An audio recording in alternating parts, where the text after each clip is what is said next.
Since the beginning of the 21st century, South Korean film industry has opened a new chapter in history of world cinema. South Korea introduced a multitude of filmmakers to the world, whose works achieved huge success and won various awards both among the public and critics in international festivals. With this short introduction, we are to look at one of these directors and his career. Born in 1974 in Seoul, Na Hong-jin is a young screenwriter and director who has made a name for himself in world cinema with just 3 feature films. He is regarded as one of those filmmakers working in mainstream South Korean cinema. In this clip, we'd like to talk about the ascending path of this director during almost 10 years of filmmaking, from his independent short films to working with the production companies. Between 2005 and 2007, Na Hong-jin made 2 wonderful films that showcased both his interests and talents. The short film A Perfect Red Snapper Dish is about a cook who obsessively tries to make a perfect snapper dish for a customer who is not known and never shown.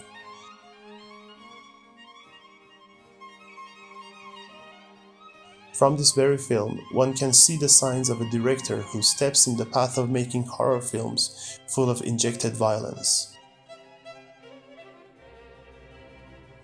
But in his next film called Sweet, there's no sign of the surrealism of his previous work. This time, he has attempted to film in situations that are more like everyday life. The formal aspects of film, such as cinematography, lighting, the calculated use of slow motion, and the memorable music are remarkable.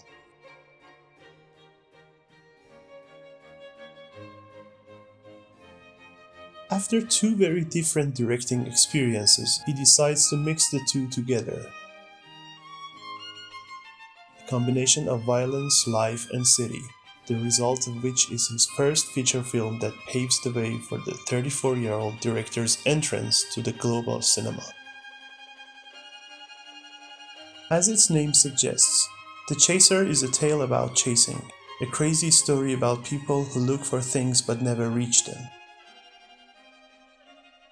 Na Hong-jin has some recurrent themes that put the film into motion.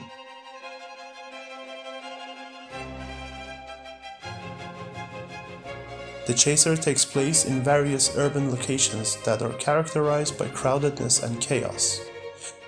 In the opening scene, we see a woman who is in a car speaking on the phone. She's looking for someone or something among a stream of traffic, street signs, and ads. From the very beginning, we can see how confused the characters are in pursuing their aims. While being surrounded by common urban elements like cars, billboards, numbers, and words may be self-evident to the characters, this fact forces them to face the challenge of searching and not finding things in the depth of the story. The overcrowdedness can be seen in the main character's office as well. In the first scene, where he is working, we see him encircled by a heap of cell phones and files scattered around while talking on the phone about his work. This kind of chaos can also be seen in the middle of the movie, in the woman's house. This hustle and bustle is a theme that is repeatedly displayed throughout the film by design, and for sure skillfully.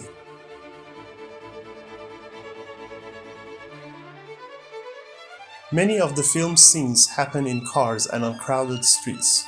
This puts the characters in different situations, where they need to look for some things while the world of the story always seems to prevent the characters from getting to them. The climax of the urban elements can be seen in the scenes of chasing in sloping alleys. In different parts of the movie, the main and minor characters are running for an unattainable goal, and the city and its structure seems to be the biggest dramatic obstacle in the universe of the story.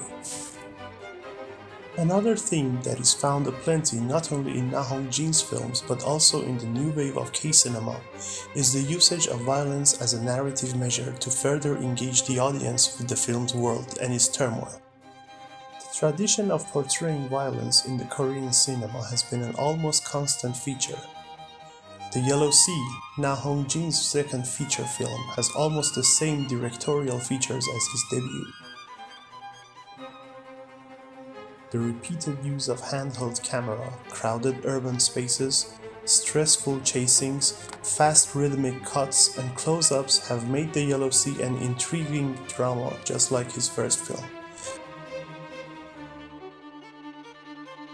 By intelligently using the natural seasonal cold as well as telling his story mostly in urban spaces where the characters are surrounded by tall and cold walls of the city and the high frequency of neutral colors, this young director has been able to successfully portray a lifeless atmosphere. Although his second movie was not as highly successful as his first, instead the great performances of his actors showed another skill of the director in working with his cast.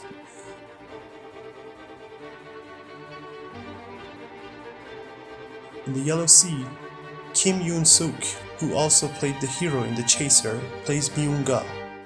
He and Ha Jung-woo, who plays Gunam, form a perfect duo. Their performances received critical praise in international festivals, and the relative commercial success of the film prepared the ground for the cooperation with the Fox International Productions once again to shoot his next movie.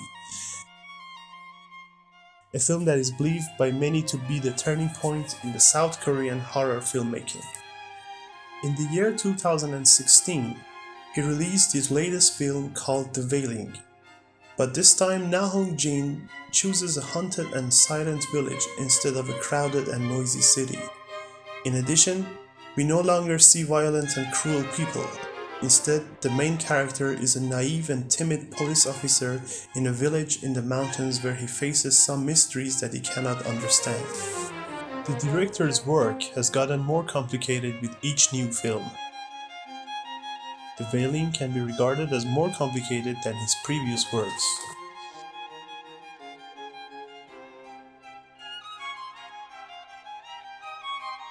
As shown by the presence of important details that have been smartly used throughout the film, all in the right time and place.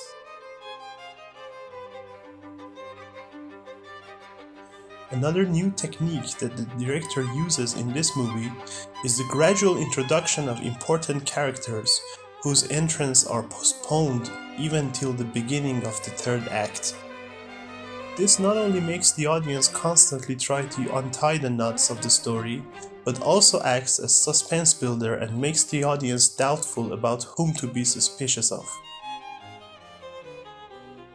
The narrative in The Wailing gradually picks a faster pace.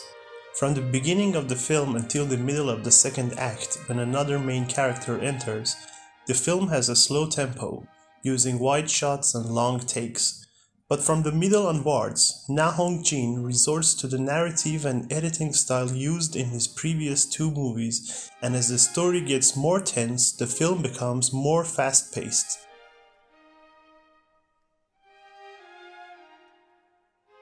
Na Hong-jin always uses recurrent elements to create an atmosphere specific to each film.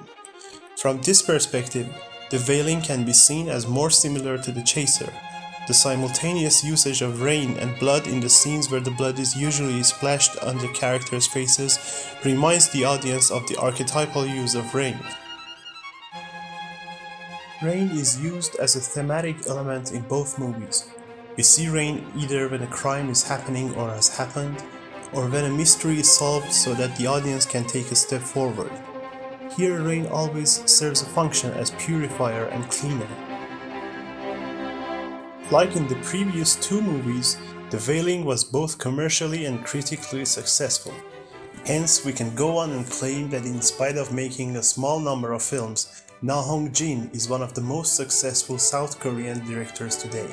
After these spectacular successes, Na Hong-jin has taken on producing another horror movie, but this time he appears as writer and producer, and has let Bang Joon-paisantanakun, the well-known Thai horror filmmaker, direct this new project.